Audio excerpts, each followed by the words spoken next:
All right, hello guys. Hello. Welcome back. Welcome back. Yeah, well, welcome back. Episode 7. It's Yep. a Hello Hello the podcast. Recording today on Wednesday, the 17th of February, 2021. Um, Thank you guys for joining us once again. Thank you, Jenz, for joining me. I guess Hello. once How you again. doing? I'm doing good. How are you doing? How's your week been? Yeah, pretty good. I got my brain scan today.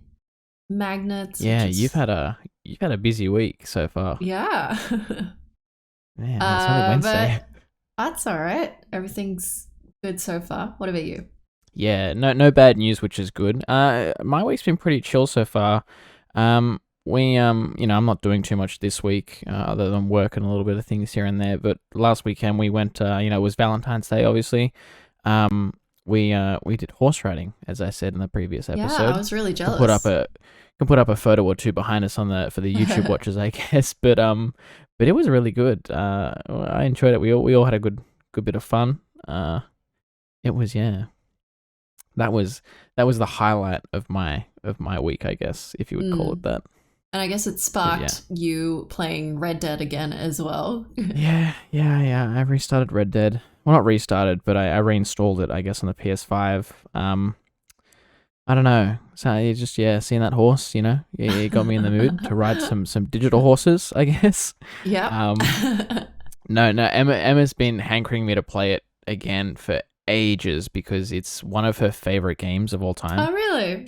She loved Red Dead. Yeah, she put in hours to that game when it first came out, and Right.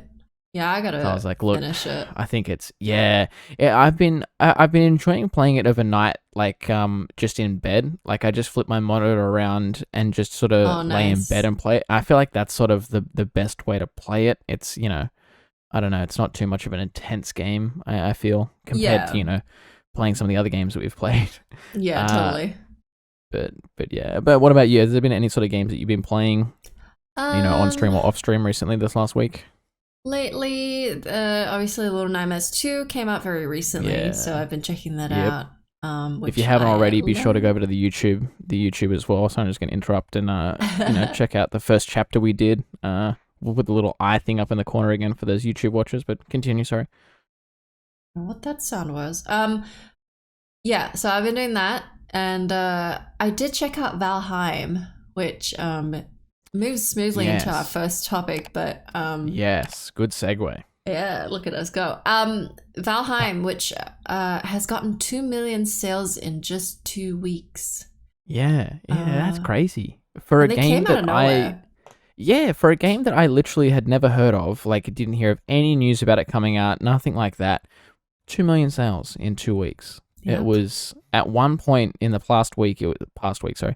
It was the second most played game on Steam, sitting just behind CS:GO, which for those that don't know, Ooh, CS:GO is almost always, for repeating weeks on end, almost always the most played game on Steam. Um, which is so impressive for a game that got it released on February yeah, the 2nd. yeah, it It's only insane. been 15 days.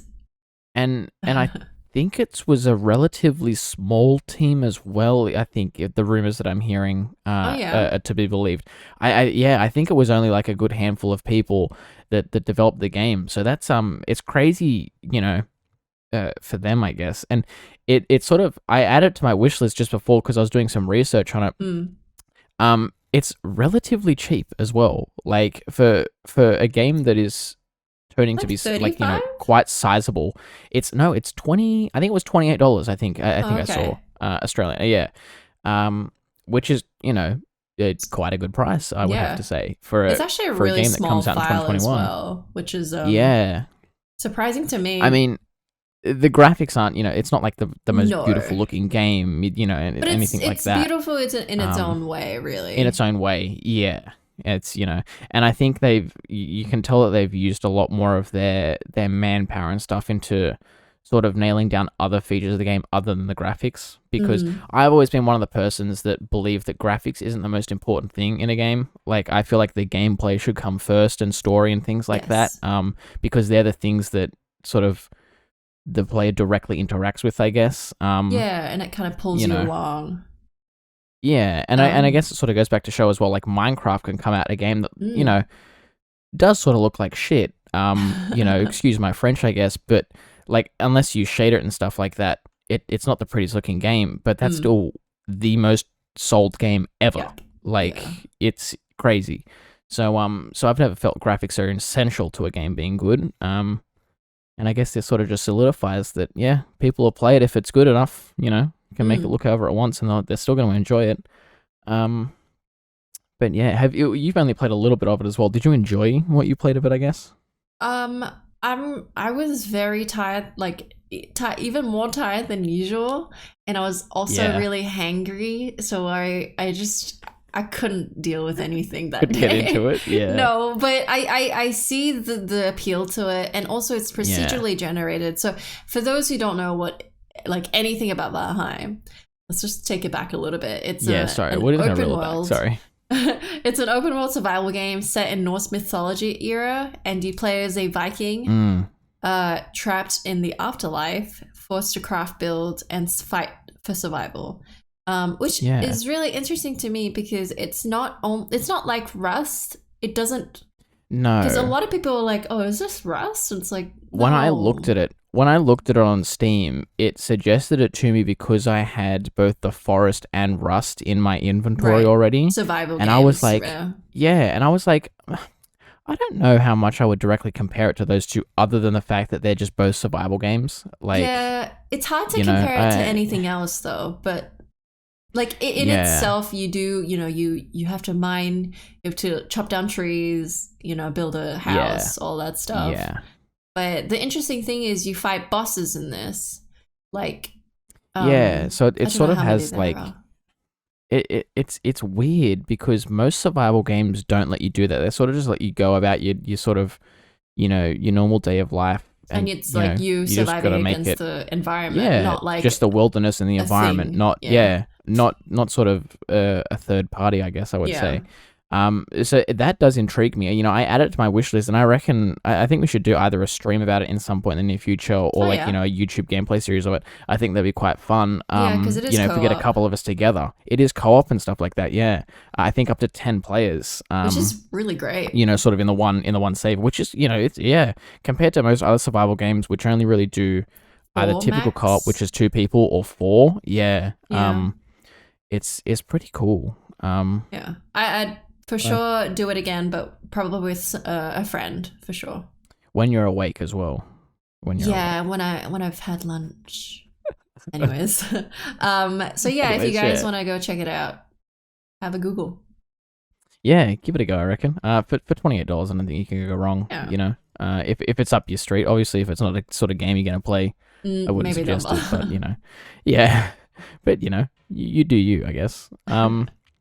But I guess we can. That's sort of the first topic we want to talk about. It's not the biggest topic. We just sort of wanted to bring it to everyone's attention.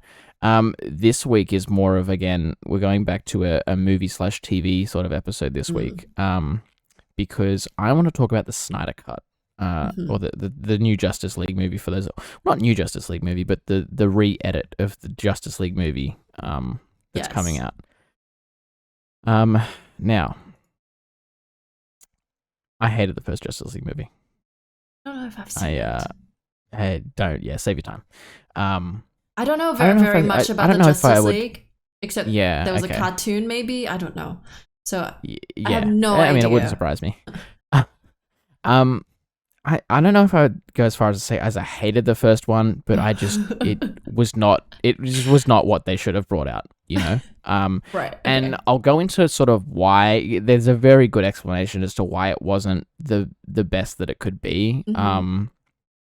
So back, during 2015, 2016, when they were shooting Justice League and stuff like that, all was going fine with production. There was a couple of little things that were like, a little bit of the sort of script got rewritten once or twice in parts and things like that here and there.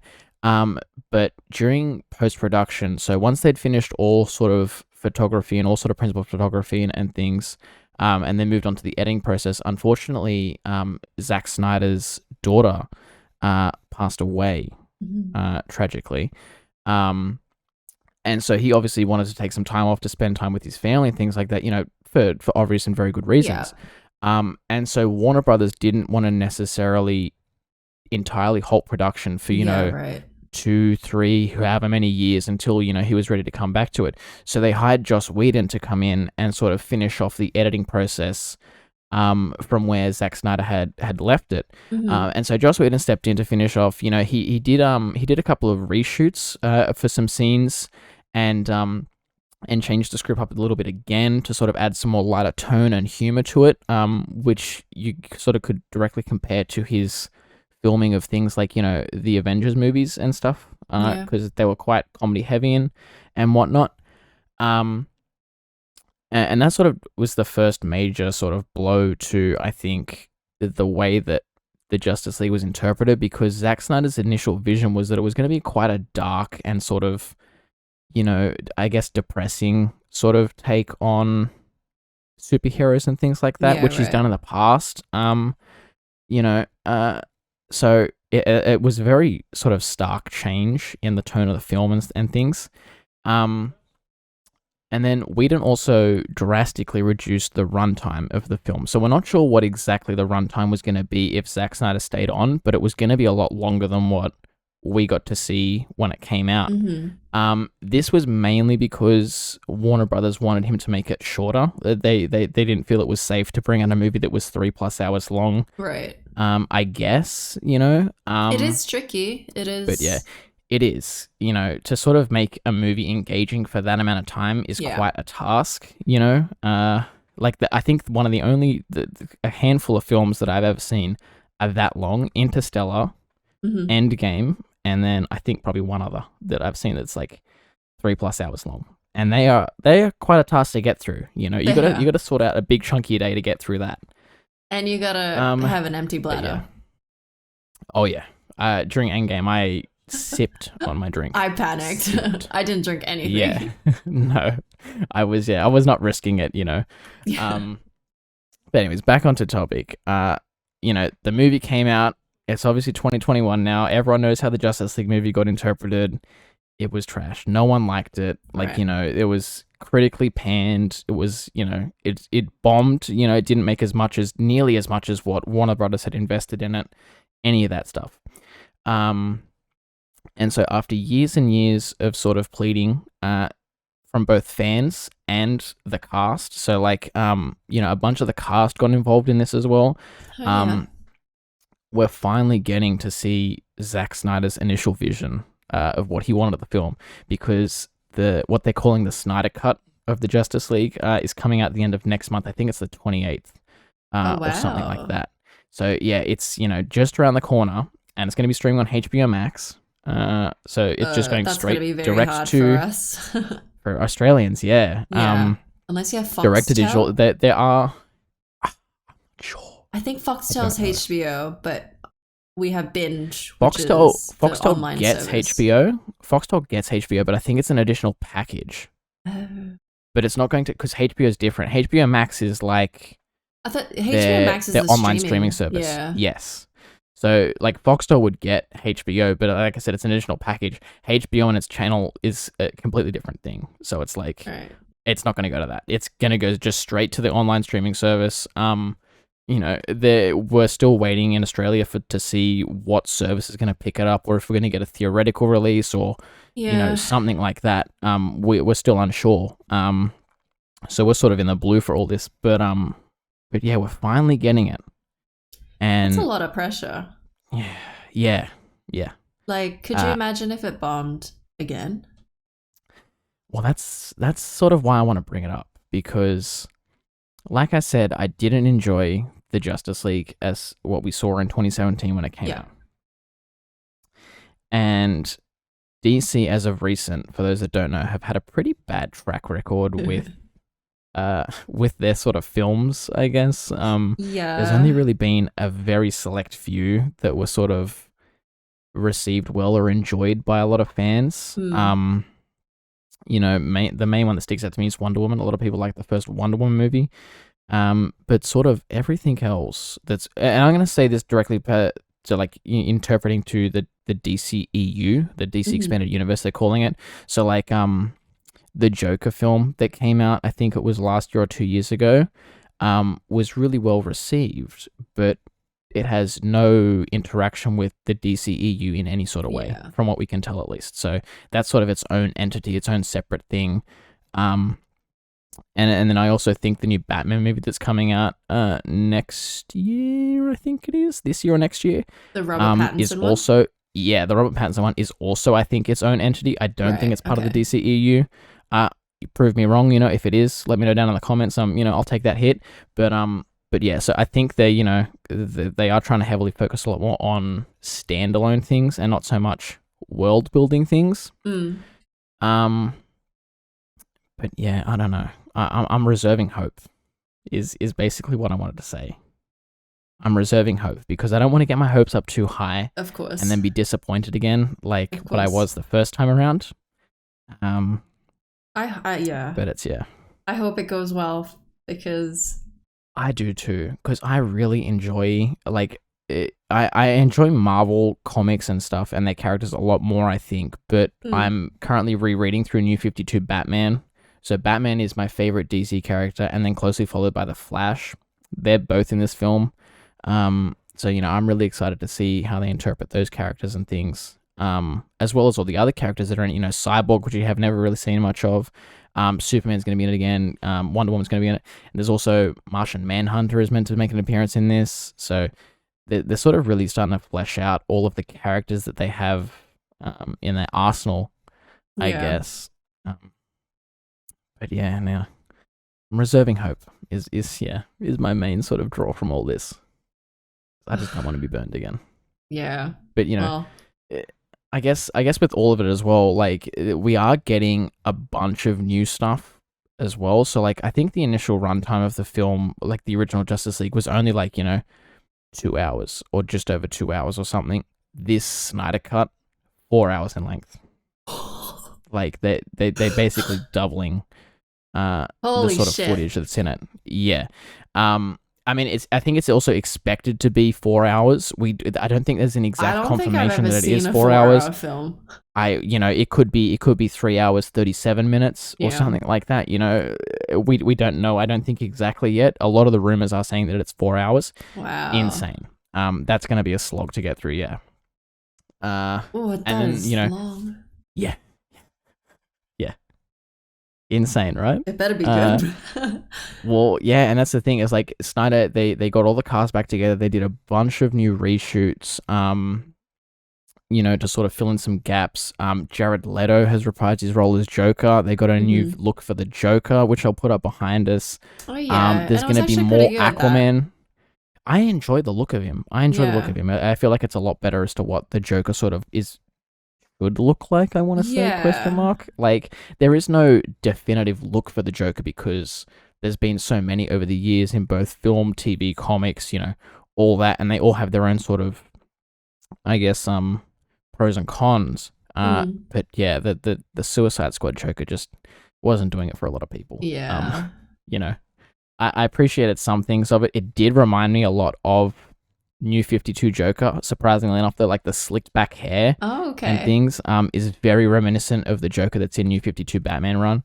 Yeah. So like I can see where they got some of their influence, but it was also just the tattoos and like he didn't have the sort of like wonky smile and things. It was just, it sort of rubbed a lot of people the wrong way. But anyway, so there's going to be more Aquaman set up in the new Justice League. There's going to be a lot more of Cyborg's backstory we're going to get, which a lot of it was cut. So it's sort of just like there was no real like character behind him. He sort of just rocked up and was like, hi, I'm part of the Justice League now. So they're fleshing out a lot more of that. Iris West, which is like the Flash's sort of love interest in the comics and things. She's going to make an appearance, and she was initially going to be in the first film, but they cut her. She was part of the bit that got cut. Superman is going to get his dark suit, which is massive. A lot of people were expecting that in the first one, which I don't even remember if he had it in the first one. I don't think so, because a lot of people are excited for it now. And then Darkseid is finally going to sort of make his real big appearance in the film. For those that don't know, Darkseid is basically the DC version of like Thanos or Galactus in Marvel. He's like the big bad that is after everyone, I guess. He's finally gonna make his appearance, so it's gonna be balls to the walls, I guess. Yeah. It's gonna be great. I hope at least. We'll find out, I guess, in time. We'll find out. We'll do we'll do a little review of it, I guess, when it does come out. I am excited for it. I think we're gonna get together with a bunch of friends and try and watch it if it ever becomes available in Australia. Yeah. Hopefully it does. Hopefully someone sorts it out by then, but I expect to be waiting a month or two. Yeah, possibly. I expect to be waiting. Yeah. But yeah, that's sort of what I want to talk about Snyder Cuts. So do you want to move on to the next topic? Yeah. Obviously this is the recurring topic for the episodes, but we're going to be talking about WandaVision episode 6. So if you haven't seen it, this is your time to end. Say goodbye. Bye. Thank you for tuning in. Yeah, you get the short version of the podcast. For the rest of us who have seen it, wow. Some stuff happened. Crazier again. Yeah, crazier again. I feel like this episode was again sort of very similar to the previous episodes, where like it's a lot of the juicy stuff sort of happens towards the end. Like, obviously everyone knows that Quicksilver's back now, and it's played by, the Fox Quicksilver, not the Marvel Quicksilver. Yeah. So like the start of the episode, sort of your typical sort of sitcom-y start, like, it's just a family getting together. Yeah, like how they've been used doing that earlier. Yeah. But it's a Halloween, I guess, special. Yeah, it's like so like usually, in a lot of the TV sitcoms and things like that, they usually do like, seasonal episodes. So I know like, The Office every season, they did a Halloween episode. I know that, what is it? Brooklyn Nine-Nine does it as well. Every season they do a Halloween episode that coincides sort of with the week of Halloween and things. So, they're drawing on that to basically do a Halloween special. Yeah. And Wanda and Vision, they get to wear their classic sort of real campy comic book outfits, which look very different than what everyone's used to seeing them. So like bright. Horrible. It was so weird. And the dangly little like the little triangle that would it was like it wasn't stuck to his head. It was like lifting off and flipping and twisting a little bit. We'll show some images behind us. Very amusing. A good callback to the fans, I guess, of old school Wanda and old school Vision and things to sort of see their traditional outfits. That was great. And then also later on when they go and do trick or treating throughout the neighborhood, Quicksilver is also in his very traditional, Marvel outfit, and he has the sort of spiked up, I guess, horns, I would say, hair style that he had in the comics, which was fun to see as well. Like I immediately caught on. I was like, oh my god, that's the hairstyle. Like, it is very fun to see. But very quickly, the kids were also dressed up, right? Yeah, the kids were dressed up. Who was it? Tommy, I think it was Tommy. Dressed up similar to Quicksilver. So he was basically wearing the exact same outfit that Peter was, or Pietro, whichever you want to call him. And then you find out that he also has super speed powers, exactly like Peter or Pietro. And then Billy is sort of dressed up. I don't know exactly what he was dressed up as, but he was sort of, his powers mimic Wanda's in the sense that he can, initially at least, we don't know how far to the extent of which his powers, sort of mimic Wanda's, but we find out that he can actually sort of, I guess he has some form of telekinesis, I want to say, I guess I would call it. Yeah. Because you can sort of, I guess, hear other people's thoughts, or I guess invade their mind, or something in that sense. But it was, And then, what else would happen? Vision sort of lies, I guess. For the last 2 episodes, Vision's been slowly catching on to what Wanda's been doing, I guess, and sort of exploring a bit more about how Westview became and things. And he lies to Wanda at the start of the episode and says that he has, he's on duty with like the community watch, I guess you'd call it. I don't know exactly what it is, like the community guard or, whatever they call it. and then he can't spend time with her and the kids because he has to go and sort of monitor the neighborhood. Wanda wasn't happy with this, but then Pietro steps in, or Peter steps in, and is like, no, it's all right, sis, I'll come with you and look after the kids with you, yada, yada, yada, sort of everything happens.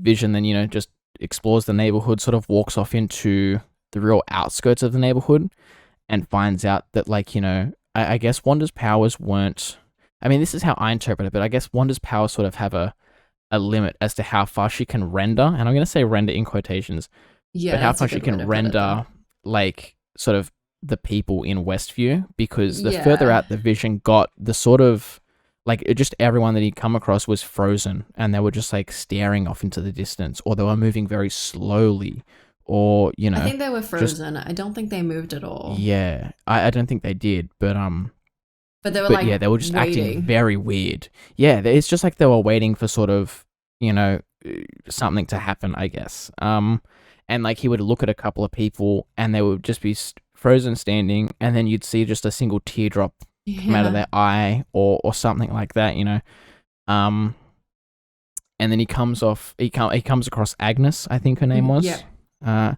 Comes across Agnes just sitting in the car at a stoplight, at a T intersection of Ellis Street, which is, we'll get into that in a little bit. Yeah. At the T intersection of Ellis Street, just waiting, I guess, for traffic, but there is no traffic out there, so she's sort of just frozen, I guess, again.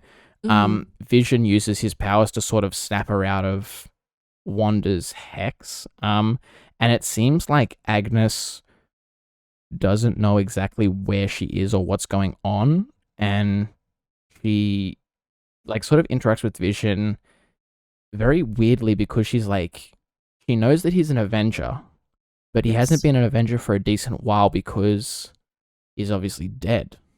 Well, he doesn't remember his past, so he doesn't know what an Avenger is. He's been erased of all that memory because he's dead. Yeah. And so, that's news to him. Yeah, he sort of finds out and he's like, oh, shit. But I feel like Agnes is quite in tune with everything, because I think she was saying that, you can't do anything about it. Wanda's in control.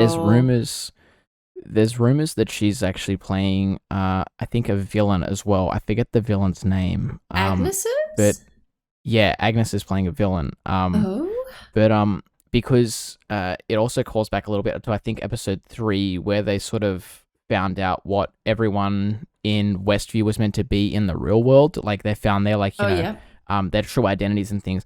Agnes was the only person on that board that didn't have a driver's license or some form of identification next to her name, so they sort of had no idea who she was. And that's sort of another point, but she was dressed up as a witch for the Halloween episode. Yes. And I think the enemy, or the sort of bad person that she's meant to be playing, is some form of witch, like what Wanda sort of is. So a lot of people were speculating that it is, she's going to be found out to be sort of a big bad, which is why they can't track too much information on her. That would be cool. So that would be cool.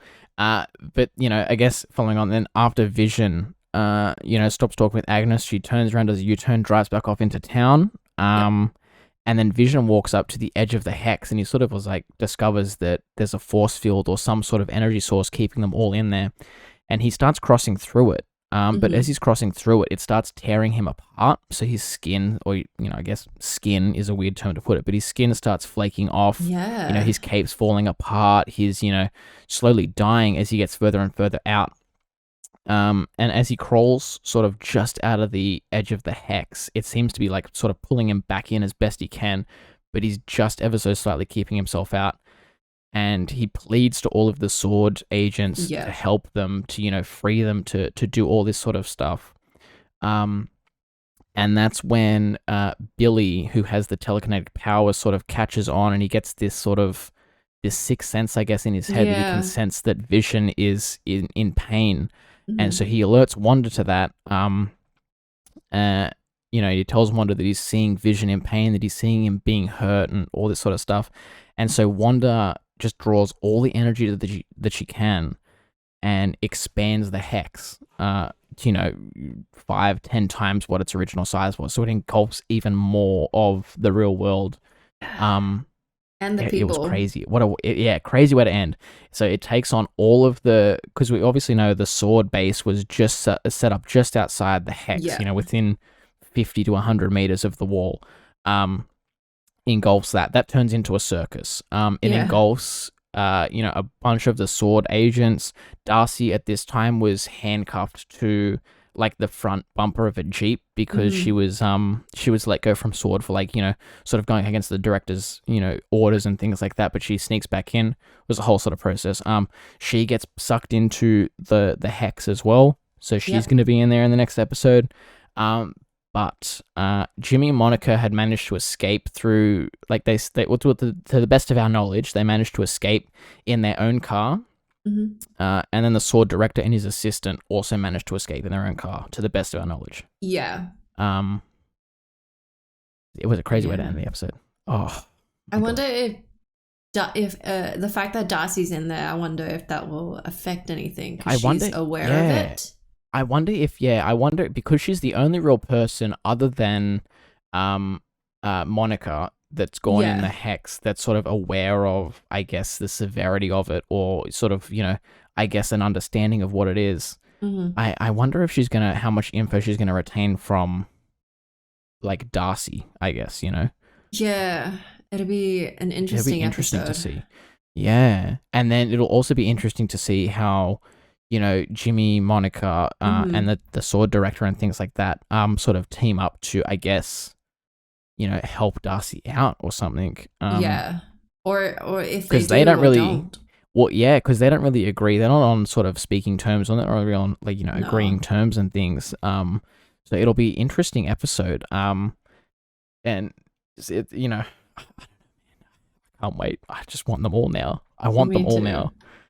Oh, and apparently that the last 3 episodes are going to be roughly an hour in length or something.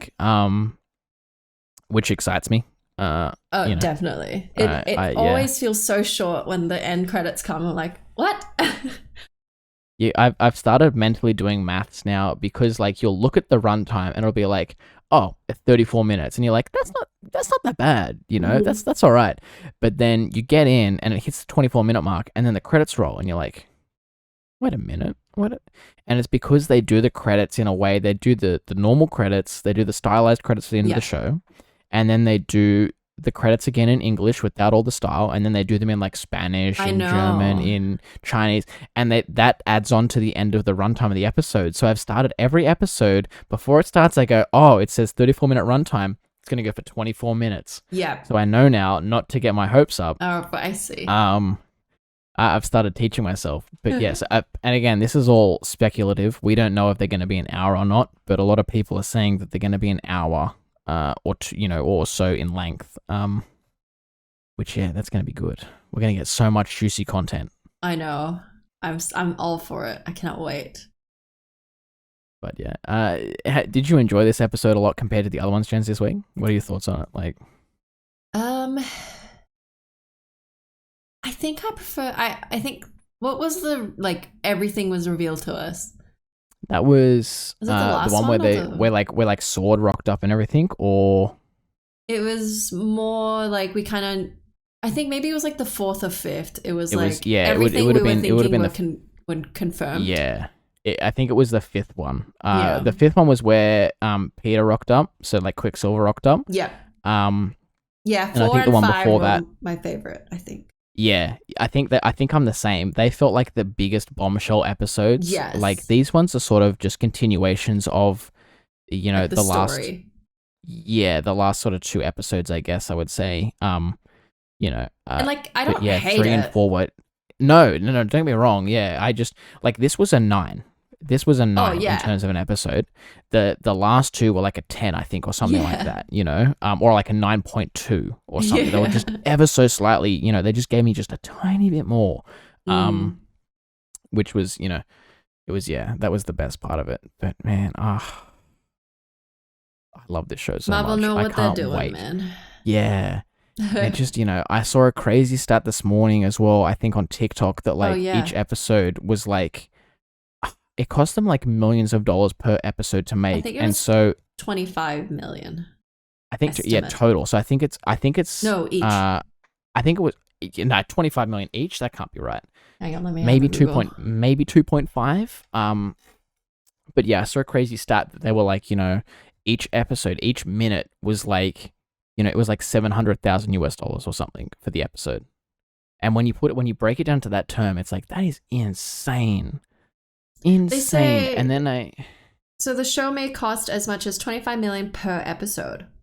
Shit, okay. See, I thought it was 2.5, but 25 would be alright. I think that'd just mean I moved the decimal, but I think what was it? Mandalorian was like 15 per episode. Yeah, okay. So 25 is like not out of their reach. Do I have my phone handy? Which is insane. Like, it's insane. 25 like, and million? Also, yeah, and also the fact that like if I can find this video here, if I can flick around fast enough, there was also a stat that was like the Avengers Age of Ultron was like crazy amounts of money, and per minute it was like, millions of dollars per minute. Ultron? Yeah, Age of Ultron cost them so much that like per CG minute and stuff? Yeah, because that movie, almost all movies, all of them, yeah, well, yeah, and so was Ultron, and like so was the Iron Man suit and all that stuff. They're basically all CG. It was and it's crazy to me that they can be worth that much. 365 million. Yeah, there you go. Yeah, so like per minute, it was like $2 million or something like that. It's stupid. It was, I don't know if I can find this TikTok fast enough. I don't know where it is. It might have been taken down. Oh my goodness. I spend too much time on TikTok, so I like all these videos and they just get lost in the void. Like, I can never fathom money when it comes to movies. No, yeah. Like, especially with like something like a TV series where it's like, if it's 25 million per episode, how do they make that much money back? Like, how do they make... How? Tell me how. It's insane to me. Like the fact that I and ah every time I go out to brunch and I'm like, do I get the $22 avocado on toast with feta? Yeah.